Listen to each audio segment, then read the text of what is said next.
जय हिंद साथियों। यह सच्चाई है कि आप दोस्त बदल सकते हैं मगर अपना पड़ोसी नहीं, और अगर पड़ोसी पाकिस्तान जैसा हो तो उसे ठीक करने के लिए कठोर दंड देना हमारा पहला कर्तव्य है।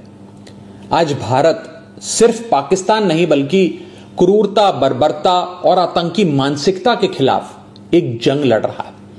हमारी सेना जिस अद्भुत वीरता और शौर्य से लड़ रही है उससे साफ है कि इस बार आतंकवाद का खात्मा होकर रहेगा। बस हम सबको अपने अपने ईश्वर, अपने अपने भगवान से सैनिकों की सलामती की दुआ करनी है, प्रार्थना करनी है और उनके परिवारों के साथ खड़े होकर उनका साहस और मनोबल बढ़ाना है। जिन परिवारों से निकलकर कर्नल सोफिया कुरैशी और विंग कमांडर व्योमिका सिंह जैसी बेटियां तिरंगे की शान संभाल रही हैं, जिन परिवारों के बेटे सरहद पर दुश्मन का मुकाबला कर रहे हैं, उन परिवारों के साथ चट्टान की तरह खड़ा होना है। दुनिया जानती है कि हमारा ये उसूल है, ना हम किसी को पहले छेड़ते हैं और ना ही बाद में किसी को छोड़ते हैं। 22 अप्रैल को पहलगाम में पाकिस्तानी आतंकियों ने जिस कायरता और क्रूरता से हमारे निहत्थे लोगों की हत्या की थी, वो मानवता के इतिहास पर एक कलंक की तरह है। सो हमने भी अपने बहनों के सिंदूर का बदला ऑपरेशन सिंदूर की पहली इंस्टॉलमेंट से ले लिया, मगर पाकिस्तान अपनी गलती मानने की बजाय भारत को ही आंख दिखाने लगा। उसने अपनी गलती स्वीकारने की जगह सीमा पर हमारे बेकसूर नागरिकों को और बच्चों को निशाना बनाने का आपराधिक प्रयास किया। वो भूल गया कि भारत जहां बुद्ध की धरती है वहां अर्जुन और भीम जैसे महान योद्धाओं की भी। भारत अगर गांधी का वंशज है तो भगत सिंह और चंद्रशेखर आजाद जैसे वीरों का भी। और इसलिए अब भारत की तीनों सेनाएं पूरी ताकत से बता रही हैं कि भारत पाकिस्तान का बाप है और बाप बाप होता है। हमारी मिसाइलें, हमारे विमान पाकिस्तान की छाती पर गरज रहे हैं।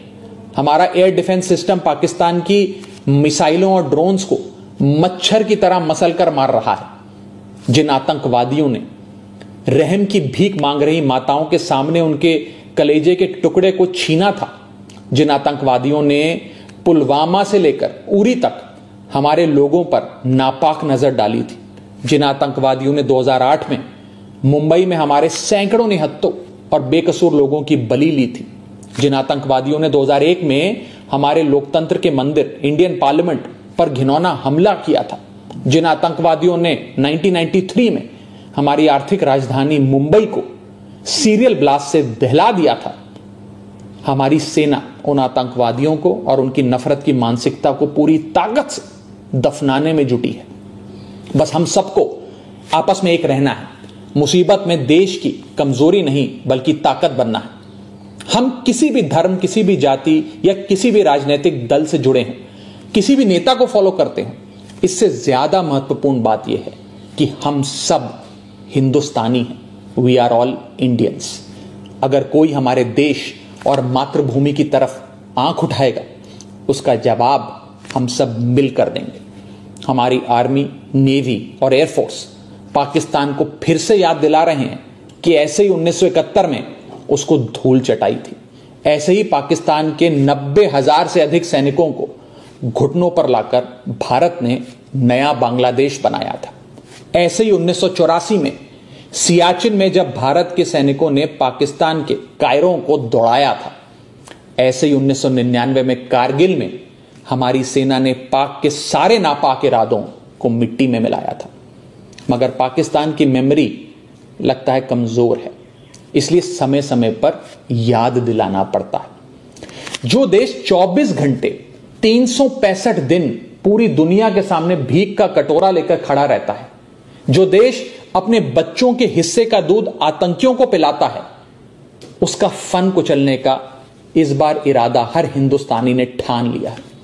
अब की बार पाकिस्तान को सुधार कर रहेंगे। भारत पाकिस्तान को चुनौती और चेतावनी दे रहा है कि सुधर जाओ, वरना अब काशी से लेकर इस्लामाबाद तक बहेगी गंगा, रावलपिंडी में लहराएगा भारत का तिरंगा। जय हिंद।